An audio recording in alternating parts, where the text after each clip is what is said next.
Hello, and welcome to the Argyle SMB Finance Leadership Forum, Innovative Finance Strategies for Long-Term Success. My name is Nick with Argyle, and it's great to have everyone joining us today. I have some important information to share with you, and then we'll turn the floor over to our esteemed opening keynote speaker. First, we would like to take a moment to thank today's sponsor, Bill. Our sponsors are committed to providing you with valuable content and a great overall experience. At any time during today's event, you can visit their virtual booths from the main agenda page, which include complimentary materials, information, and meet and greet opportunities. We also welcome you to stay socially connected during today's event. For those of you who are active on social media, please use the hashtag ArgyleDigital and follow us on X, formerly Twitter, at Argyle Exec Forum. Also, be sure to subscribe to Argyle on YouTube for exclusive access to all our past events. I would like to take a moment to touch on our content neutrality policy, which we have curated based on the feedback we have received over the years from our members. We have worked closely with our speaking faculty to ensure that you receive a set of balanced and neutral viewpoints during the session today, and we appreciate our members' support of this policy. Finally, and most importantly, we want to hear from you. So during each session, we encourage you to submit your questions and comments in the Q&A box on your screen. Following each presentation, we have set aside time for our speakers to weigh in on your questions. Thank you again for joining us today. Now, let's get started. Without further ado, I would like to introduce Valkyr Korea, Vice President of Corporate Finance, Baha Mar. We're super excited to have Valkyr for his opening keynote presentation titled FP&A, Scenario Planning and Predictive Analytics for Long-Term Growth. Welcome, Valkyr. Over to you. Thank you, Nick. Thank you for having me. So I'd like to start with interesting question, okay? And I want you all to think about, for a couple of seconds. So is it 1.23 or 1.34? Let's that sink a little bit and try to resolve that in your mind. Well, as you can possibly imagine, data without context means nothing. So let's try to add a little bit of context here, right?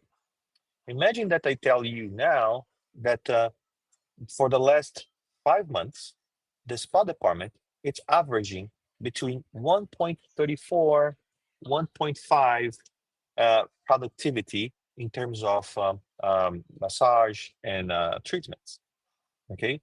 So maybe now you're start to understand a little bit what 1.23 and 1.84 means. So let me give you what is happening right now at our resort in the Bahamas.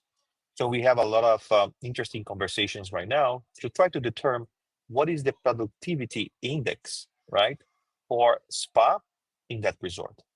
And that productivity means how many hours per treatment our massologists, right, masseurs, they are doing at the resort. And this is very important because it drives all the hours, labor costs, and yada, yada, right? So it's very important for us to always add context to those numbers that we are trying to analyze. And then when you are trying to predict something, which has everything to do with financial planning, right? It's very important not only that you can explain past numbers, but also predict the future. So if you know that you're gonna project a certain amount of massages and manicures and pedicure sessions, you can determine how many hours of associates you're gonna need to cover that area.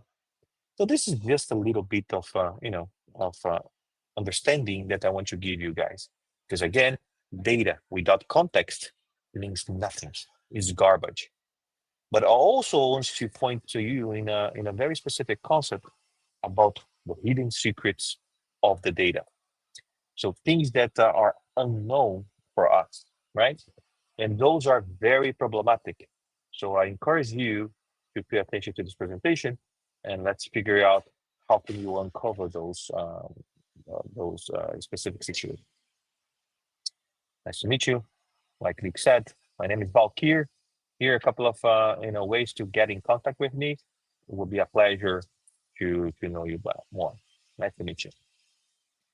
So let's go back a little bit about what is happening to our profile as finance specialists, right? So the evolving role is already here. We are not more just accountants or finance people in the corner.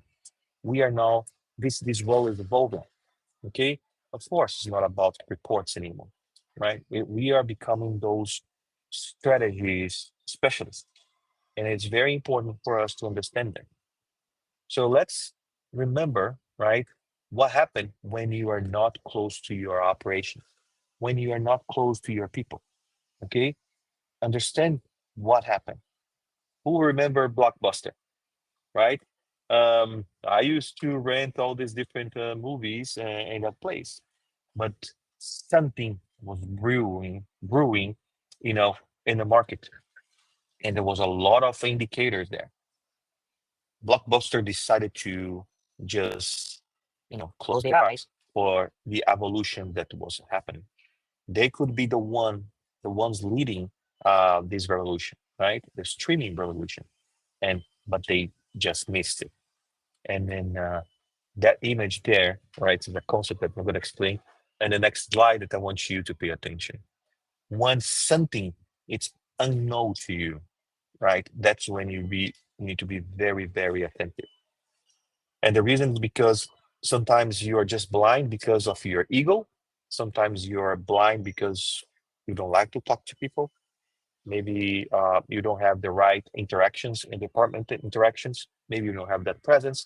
Whatever is happening, and it's brewing around you, and then you are just blind to it, will definitely become disruptive for your goals.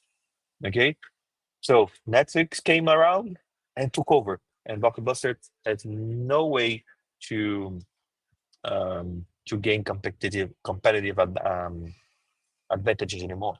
So they disappear. Okay. So the concept that I want to introduce you to you now, it's called the black swan. Okay. And the black swan in business is something very, very complicated and very problematic. And then you should be aware of it. Okay. What is the black swan? Okay. The concept of black swan means the unknown that nobody knows. And then you can tell me, what the hell, Donkey? And then how am I supposed to find something that I don't even know that exists? And that's exactly the point. So there are ways for you to figure out what you don't know. Okay.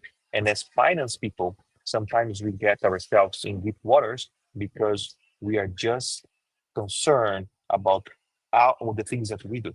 We know formulas, we know trends, we know what happened before, and then we think we can predict the future. And that's a big mistake because one element is missing here. Okay. So how can you find that black swan? How can you find what is brewing around? Well, it's simple. We need to start to have conversations, meaningful conversations that we can actually gather, deep understanding of our departments, of our business, of the business units that you are taking care of. Conversation. The bigger is the company, the less it is less likely that you have those meaningful conversations because you are always going behind, right? So you're always trying to put your head above water. But those are key for you to understand and to get to know if there's anything in secret that is it's brewing around. So let's have those conversations, right? It not only provides you the understanding, the possibility to find those black swans, but also creates for you more elements for your narratives. Okay, we are always trying to, in our commentary for the financial analysis that we are putting together, right? We need to make sure that we are putting there not just variances that's clearly indicated in the different reports, but what drove those variances. So how can you know exactly what happened if you didn't have that conversation with the departments that you are providing the information? So meaningful conversations is very, very important. Not just because it creates bond or makes people understand each other, it's because of those black swans, right? And of course, it cannot just be because you want to find the black swans. So you need to unify both concepts. First, by naturally you're creating those bonds.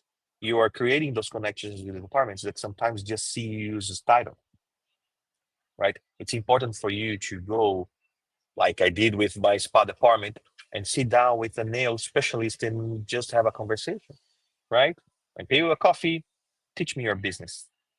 All these different departments, they are very proud of what they are doing.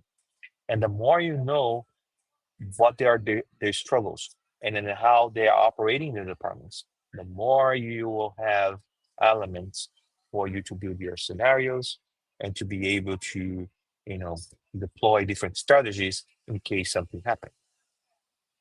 So, statement. Okay, so now you are having all the different conversations, but that's not enough. Okay, so how can we build this foundational database for your business unit to grow?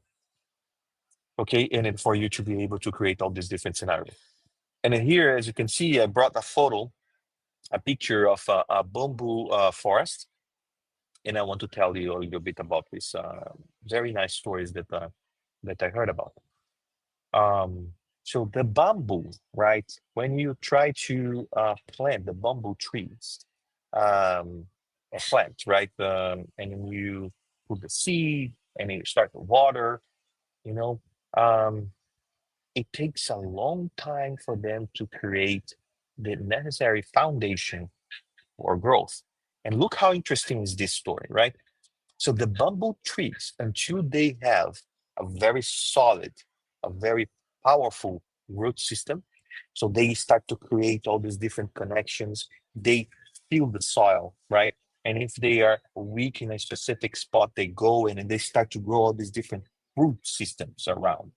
So only when the entire root system is completely prepared is when the seed is sprout, and then in 6 months it grows exponentially, 100 feet above ground after 5 years of creating those foundation root system.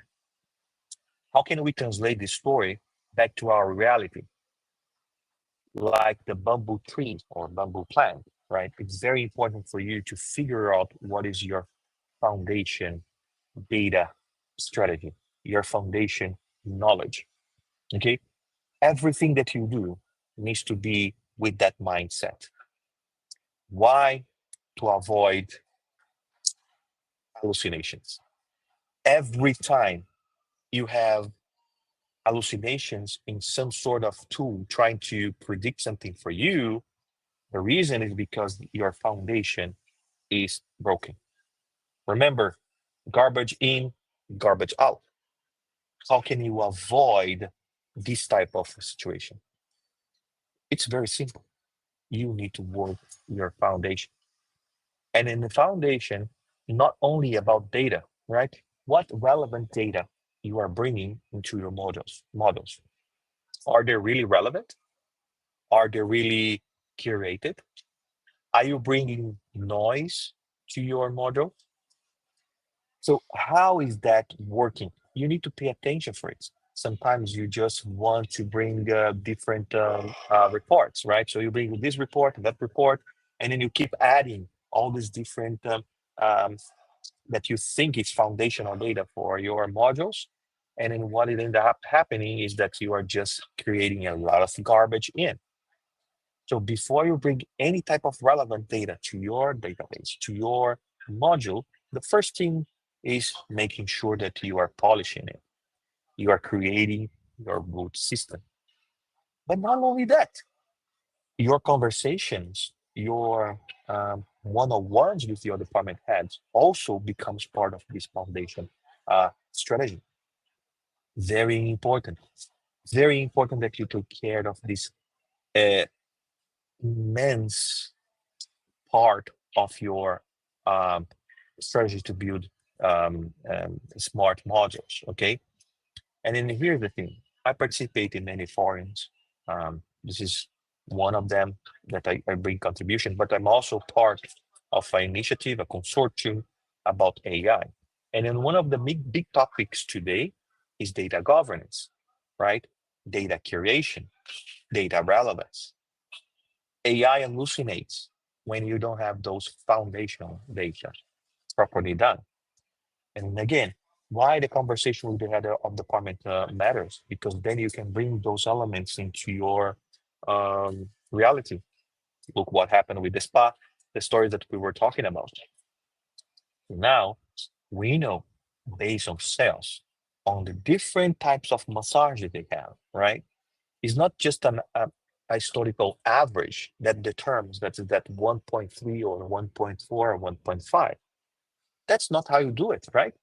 So now we know by type of massage, by specific service, how many minutes requires from massages service.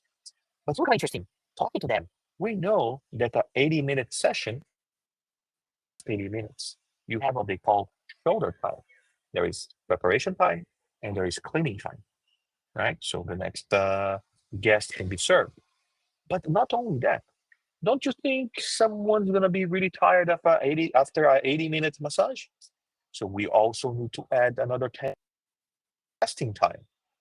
So you keep adding by specific service, all these different metrics. By the end, the real average comes into place. And now you have a way to compare to your actuals, and then you can explain the variances. Then in our case, try to figure out where is our black one.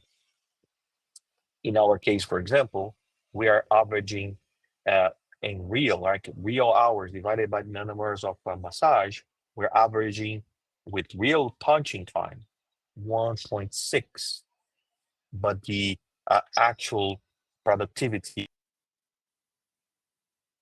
of those items is 1.3. We figure out where's the gap. So what we are thinking, we are talking to our specialists. We are not assuming that they're doing something wrong. Maybe the 10-minute time for rest is actually 15. We don't know, and that's what we are trying to figure it out, which is only possible if you create this really deep root system like the bamboo tree. Remember, hallucination happens when you don't have a data foundation strategy. And then remember again, this is very well known in our environment. If you put garbage in your model, that's what you get as output, garbage out. So let's add a couple of tools for you to consider as well, right? Right now we are talking about all these different foundations, but I know that you guys are also eager to see some tools that we can provide. So here are just a couple of them, right? Data rails, and they all depend on how far you are in your journey, and then what is the size of your budget. Data rails is like the biggest one, where you can create connectors with your different applications, right? Cube for if you want like a more quick wins here and there, and Pivot Excel, right, is like works like a plug-in in your Excel that can help a lot. Here are 3 options for you to consider for your journey. Okay, you can investigate further. I'm not gonna spend much time here, but I also want to remind you, Excel is king. For small and medium business, Excel is still the king and will remain. Don't feel shame if you rely on Excel, right? Don't feel shame. There's still plenty of tools that can help you analyze better your data. Okay, and I'm gonna give you one here. So, for example, if you're really into AI, okay, there is one specific platform there that can help you out. It's not gonna solve all your problems, but this platform can actually absorb different types of files, like a CSV file, Excel file, and create some type of output for you. and then create here a video showing case that I'm not related to them. I'm just giving you guys examples, okay? So the name is Claude, and here is me putting a data set, right? And asking, hey, give me some dashboards based on this data set. And then as you can see, the two goals and start to analyze and create correlations and simulations, and that's the output, you see? So pretty simple.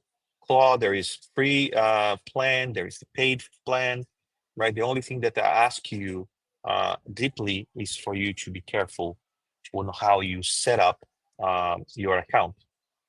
There are ways for you to protect your account so they don't use your data for training. Very specific that you learn how to do that. There's plenty of YouTube videos that teaches you how to go to the settings and plug that. So just be careful, but the tool is there. A tool that can help you. Sometimes you don't know, well, what this report can tell me. Throw that, a sample in Claude and allow the tool to give you ideas. Another amazing way for you to start your journey there as well. Okay? So now that you have your foundational data, you know what to extract. You are talking to people, time to prepare your scenarios. Okay. And then when you're preparing your scenarios, if you are doing this in the proper way, remember, you always have your base base case, right? Your base analysis. And then you always try to shoot for best case scenarios and worst case scenarios, right? And then here's kind of what I'm trying to illustrate. Well, worst case scenarios, what do you need to do in case this happens? This is my base, is our target, and the best case scenario is there. But look what is hanging around in one of those branches. Remember, the black swan is always lurking. So we need to be very careful. Our job as part of this financial and planning strategists and an analysts is to try as much as possible to find those. Be careful with the black swans, okay? And now that you have your scenarios, we need to plan for long-term growth, right? And look how interesting is this. From 20 to 50%, you can improve your modules if you talk to people, if you create those alliances. Okay. Look what we are saying here. Predictive analytics turns data into growth, paired with scenarios and collaboration. It's unbeatable. When you have data foundation, AI tools, all these different metrics, and then you pair with a nice and conversational talk with your head of departments, that creates an unbeatable strategy. Okay. And now that you have all your scenarios, all your different predictions, and then you know what you want, and then you are talking to the departments, and then you are using AI, now you have in your hands, right, all these amazing different strategies, and now it's time for you to know when to deploy, right? So for strategy deployment, once you have all these different scenarios built with all this foundational happening, it's very important that you build your modules flexible enough for you to plug different metrics so you know what to do. Should we deploy the best case scenario strategy or the worst? And then now that I know there's black swans around, what if a black swan appears? What to do? You need to be flexible, and you need to be building your modules around this flexibility. Try to bring feedback from your departments to your modules, right? Allow them. You know that right now we're all talking about 2026 budget, but now it's time for you to also consider how you do these things in terms of forecast, right? Make sure you adapt your modules to be flexible enough. Okay. Just a really quick common pitfalls and how to avoid them. Every time that you have all these siloed applications, it's very important for you to remember when you are creating your data foundation, you are bringing relevant data.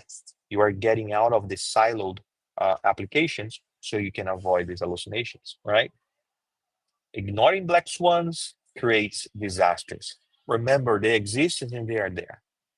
Foundation plus alliances means unbeatable strategy.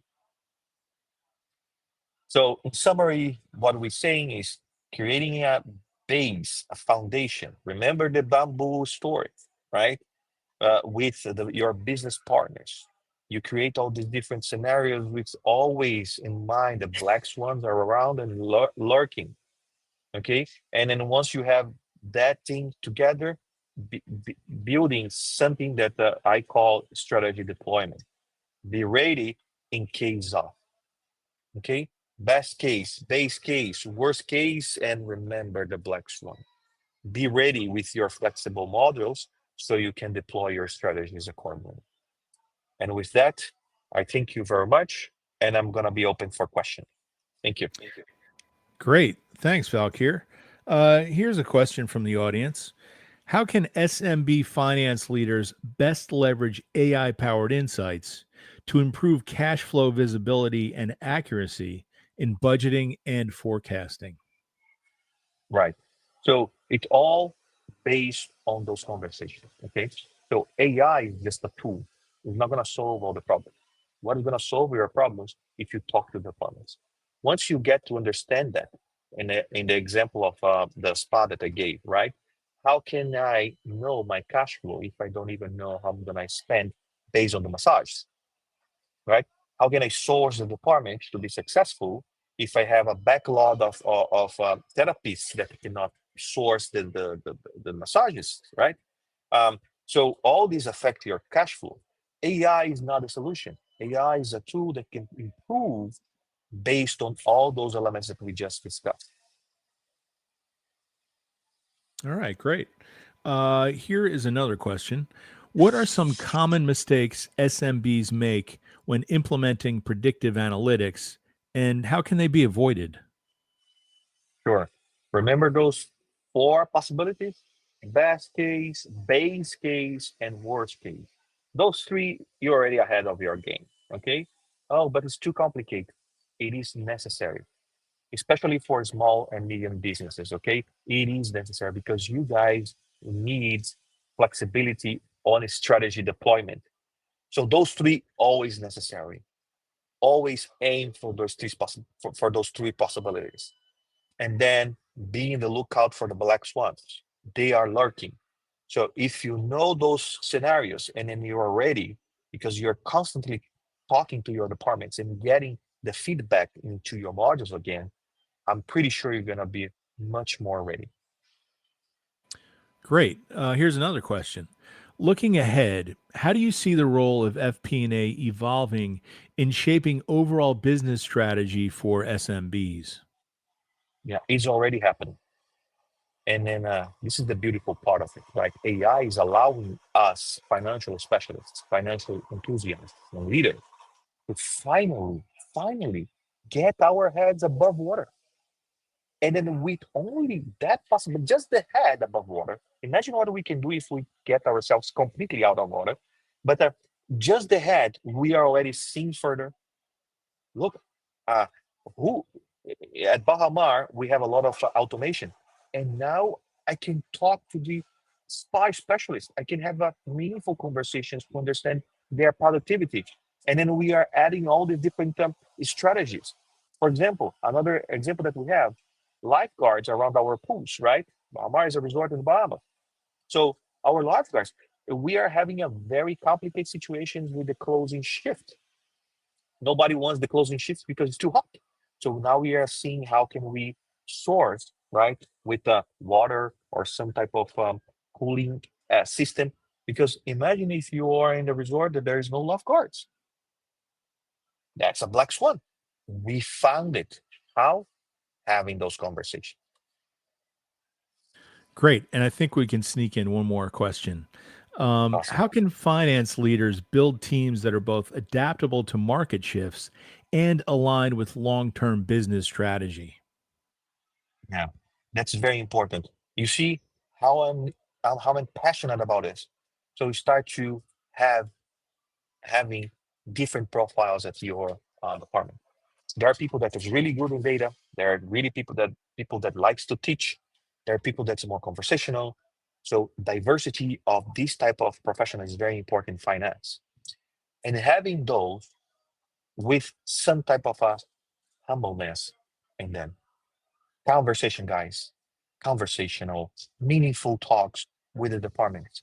If your team can also do this type of thing, now it's not just you by yourself trying your best, but now you have all your department looking on that. Because here's the thing: as soon any financial people put their heads above water, they can see further.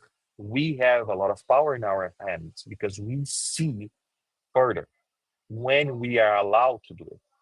So, and then again, to create this type of possibilities, you need to rely on technology. Of course, you need to bring AI. Of course, you need to buy a new system. Of course, of course. But remember, don't forget to talk to your head of department. Great. Thanks again, Valkyr, for an excellent keynote. And I want to thank everyone else for joining us today. This session, along with all of today's content, will be available on demand following the event. Our next session will begin at 11:35 a.m. Eastern Time, which will be a panel discussion titled Future Proofing SMB Finance, Digital Transformation for Success. Please click the join button that will appear on your screen to be redirected to the next session, and we look forward to seeing you there.